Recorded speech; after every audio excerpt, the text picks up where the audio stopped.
I just wanted to know that, like, you were talking on the subject of piracy. Uh-huh. Recently, many companies such as Ubisoft and EA are using the digital rights management, that is the DRM, such as Uplay and Windows Live. So normally this is for those people who have a good internet connection and original game, of course. Yeah. But how do you curb piracy where you don't have internet connection and where these DRMs fail? Well, I'm sure we all know why games are getting pirated, because they are not affordable, right? Yes. Once you make them affordable, wouldn't you buy those games? Yeah, sure. So that's one way of overcoming that. But again, the question is, you can't make a PS3 title affordable as 500 rupees, which is very hard. So that's a question. That's a far cry. So that's why I said retailing is very expensive. Technology is changing, as you said. Games currently or in the coming months, in the future, will be highly downloadable. You know, you only download games directly to your disk, which means there is no box involved, there is no retailing, there is no manufacturing, there is no logistics involved, which means publisher makes a lot of money out of this, which means the game prices can come down. How many of you use Steam here? Do you buy games in Steam, or do you only use it for playing Counter-Strike? Alright, great. So Steam revolutionized the way you download games, right? If you look at, there are crazy offers in Steam. Sometimes you get Team Fortress 2 for $7 or $10, unimaginable. So that's one good way of avoiding piracy. Because if you, the same Team Fortress, which is available out there in the retail stores, is 1000 rupees, whereas you get the same thing for about 400, 500 rupees when you download it from Steam. That's a very practical example.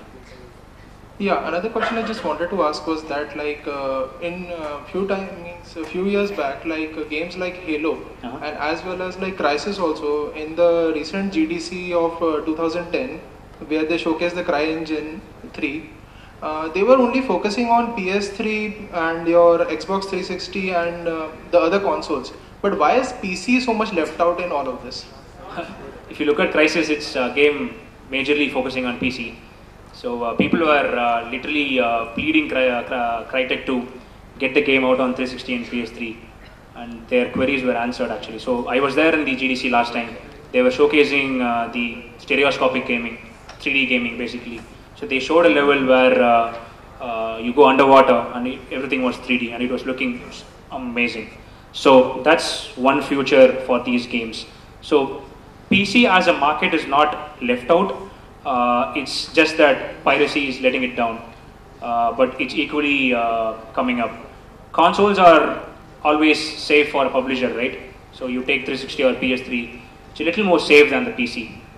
That's the reason. But a company like Crytek was formed just to make games on the next generation PC hardware. So you wouldn't even know what they're making now. They have the next generation PCs with them. We don't even know those graphic cards, but they are working with that now. So that's a different case.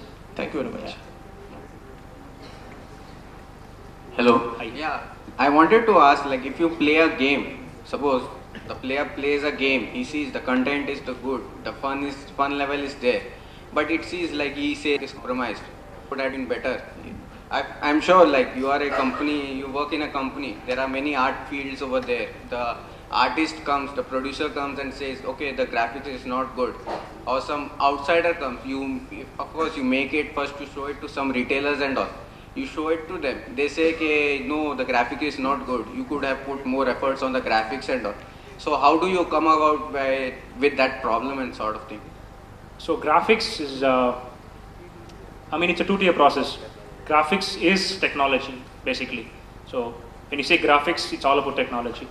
It's about how good is your rendering engine is, how good is your lighting engine is, can your game engine give you that sophistication. So that is one end of it. The other part of it is, as I said, is the visual treatment that you give it to the game. So you can overcome the question of graphics by giving it a very different visual treatment. Did you guys play this game called Limbo on the Xbox Live Arcade? There's a game called Limbo. There's a lot of casual games in that section, which doesn't rely on graphics as the core USP.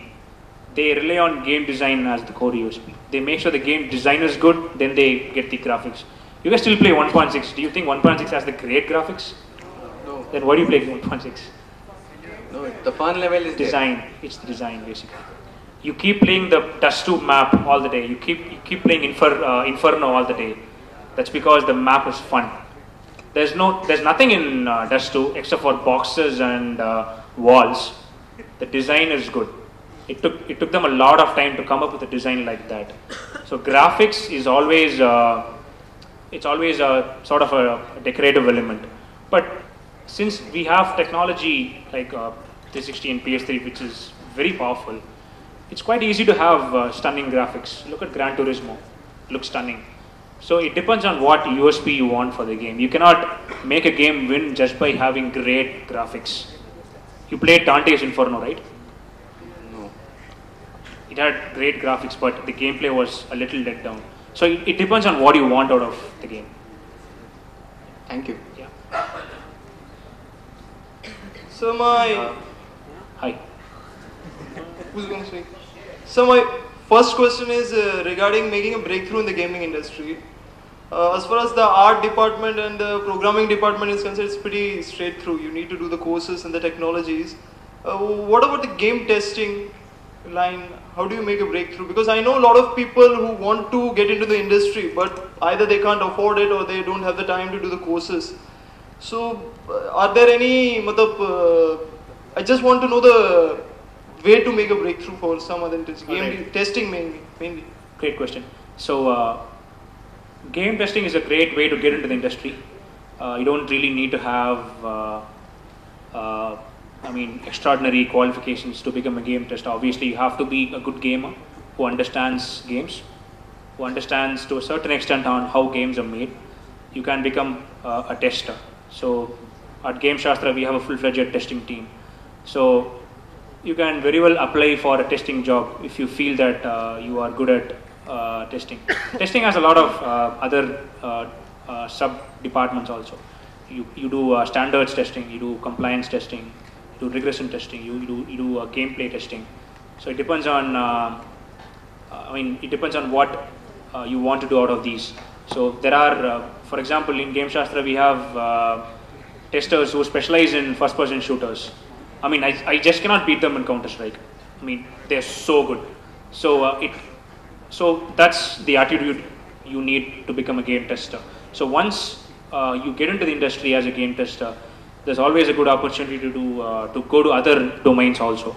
For example, I have a producer of mine who was a testing engineer in my company, and he actually literally grew to become a producer now.